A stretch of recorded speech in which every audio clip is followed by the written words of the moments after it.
What if I told you that masturbating every day after 60 could be quietly changing your prostate in ways you never expected?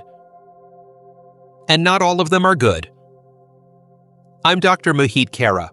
I've spent over 30 years as a urologist helping men just like you take back control of their health, their vitality, and yes, their sexual well-being.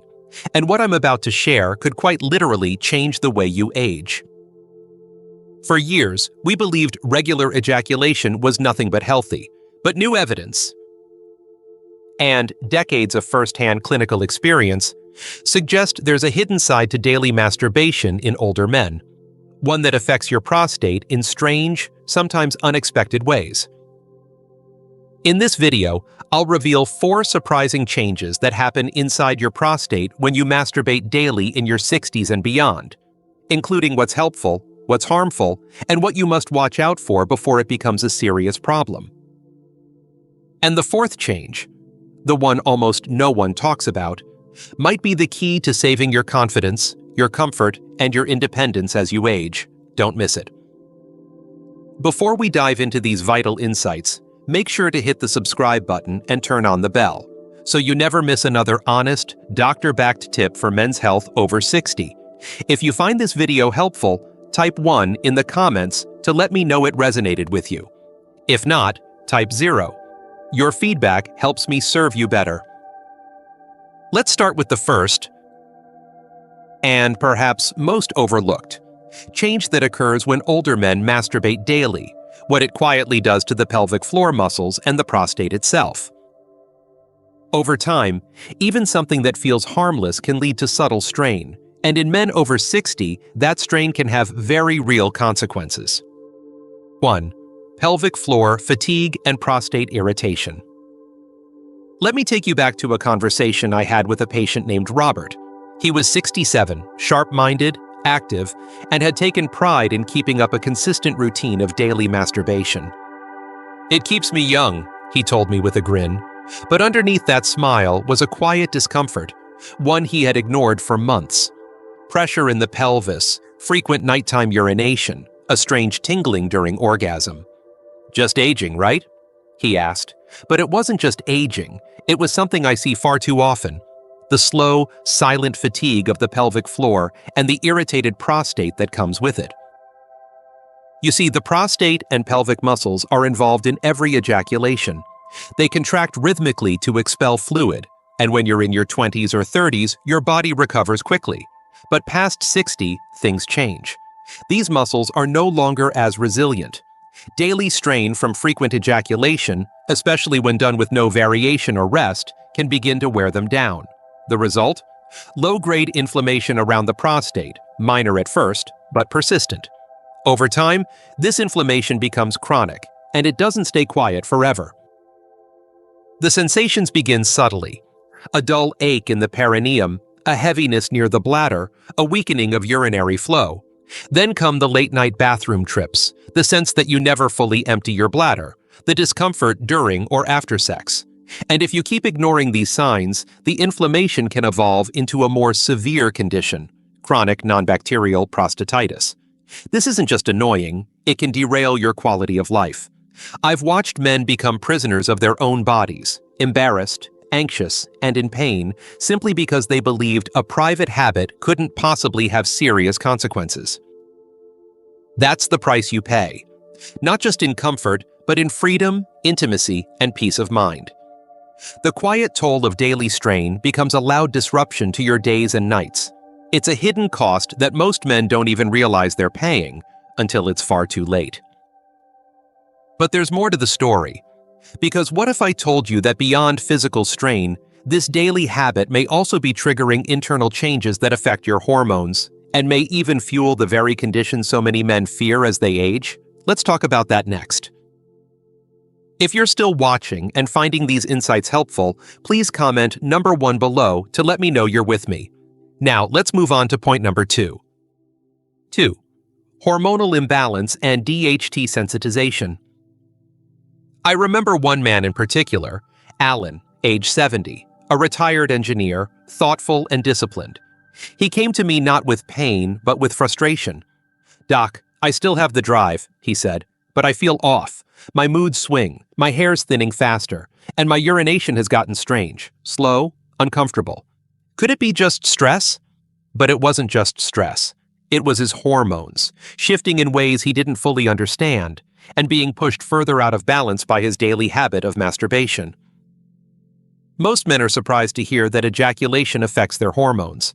They assume it's all downstream, just a release, but inside your body, especially after age 60, it triggers a cascade of hormonal responses. Testosterone, the hormone of strength and masculinity, begins its natural decline, but a more aggressive hormone, DHT or dihydrotestosterone, remains potent.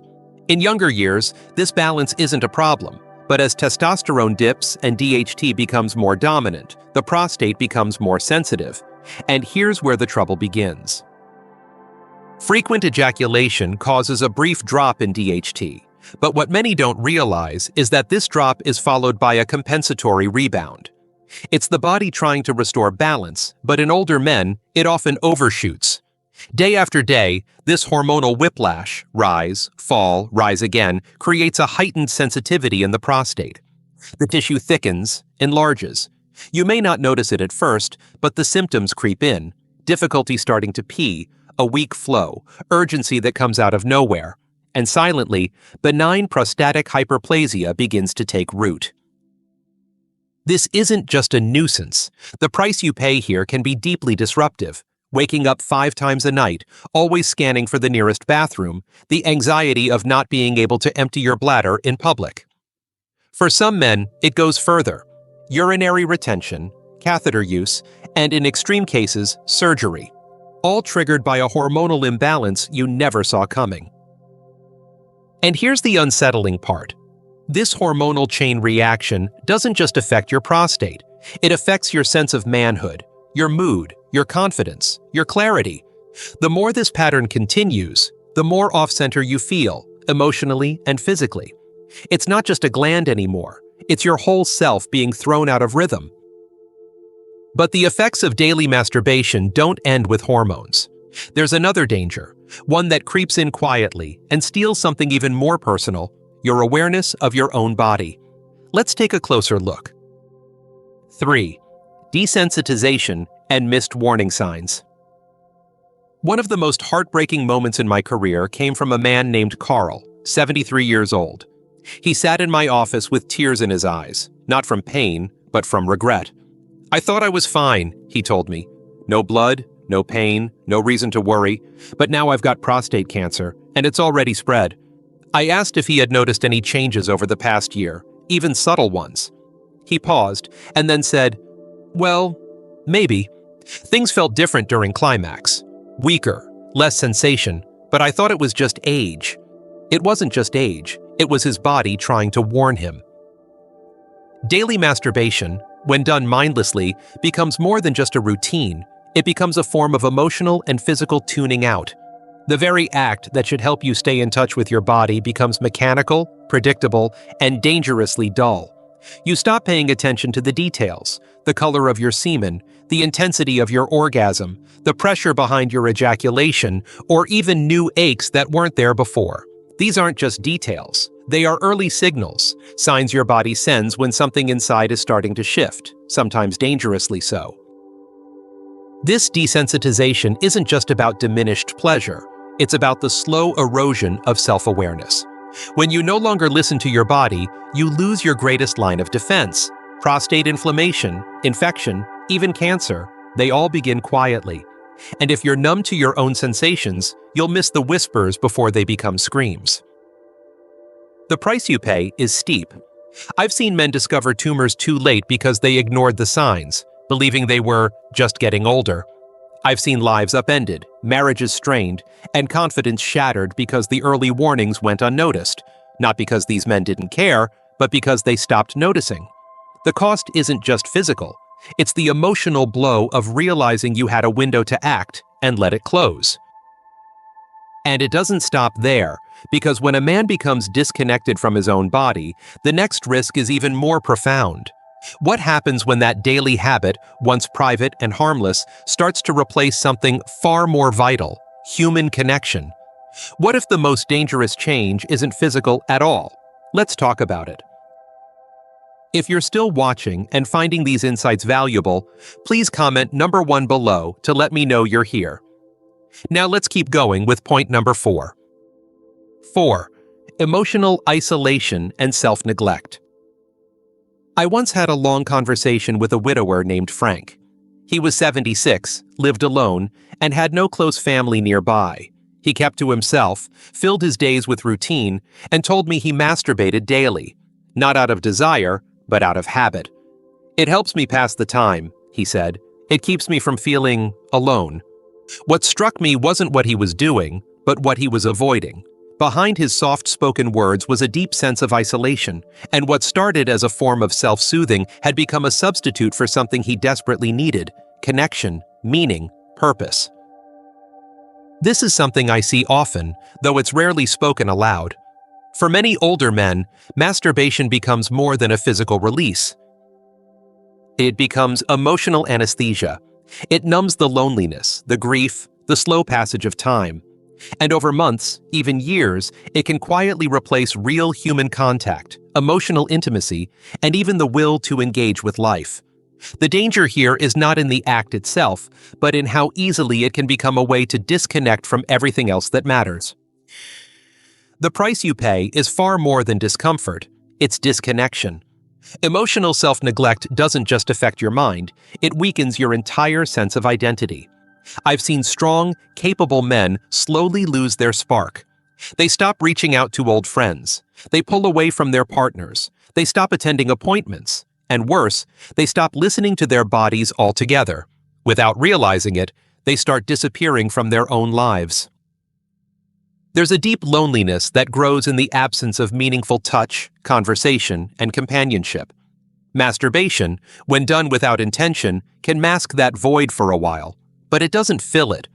Over time, it can even deepen the emptiness, making it harder to reconnect, harder to seek help, harder to care about your own well-being. That's the most dangerous change of all, because it doesn't show up on a lab test or scan, it shows up in your spirit. In how small your world becomes when you stop valuing yourself enough to stay connected, stay engaged, stay present. But it doesn't have to stay that way. There is a better path. One that includes self-care without self-neglect, connection without guilt, and strength without shame. So, what should you do instead? Let me show you the way forward. 5. So, what should you do instead? If you've made it this far, let me first say this: you're not alone, and you're not broken. The fact that you're here, listening, means you care about your health, your future, and your life, and that matters more than anything.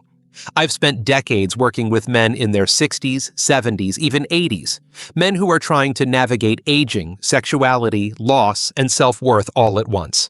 The ones who thrive? They're not perfect. They're not immune to loneliness, habit, or health issues, but they choose awareness over avoidance. They choose care over guilt. And most importantly, they choose connection with themselves and others. So, what should you do instead of falling into a daily routine that may be quietly hurting more than helping? Start by shifting your mindset. Masturbation is not the enemy. Disconnection is.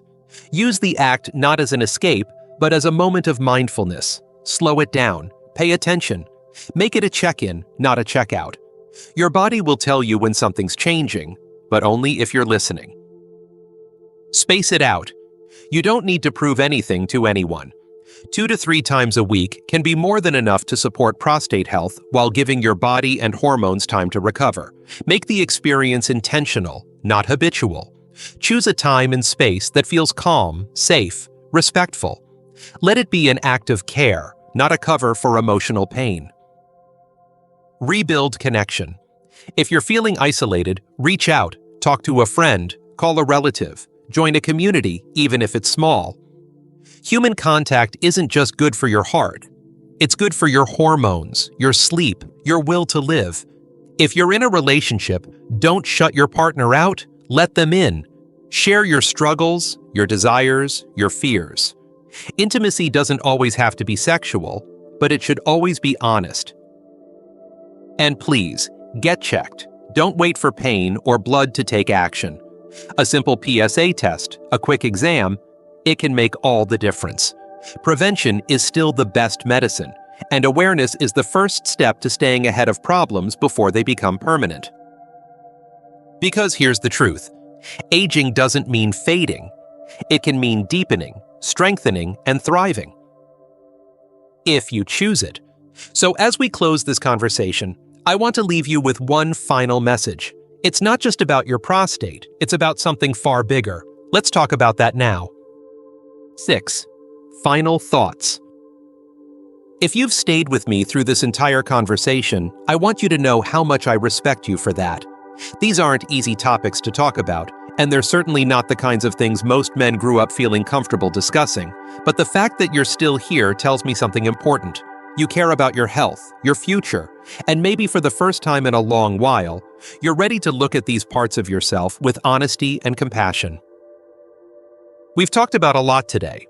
We started with the physical, the daily strain on your pelvic floor, the quiet inflammation of your prostate, and how something as routine as daily masturbation, when left unchecked, can start to wear your body down in ways you didn't expect. Then we moved into the invisible, how hormones like DHT can spiral out of balance, how daily habits may unintentionally stir the very conditions you're trying to avoid, and how desensitization can lead you to miss the early signs your body is trying to send. Those signs matter.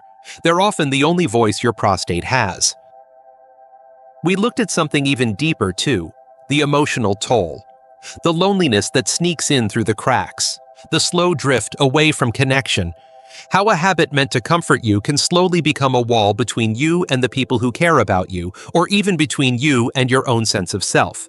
These are not small changes. They are the quiet ways life can shrink if we're not paying attention.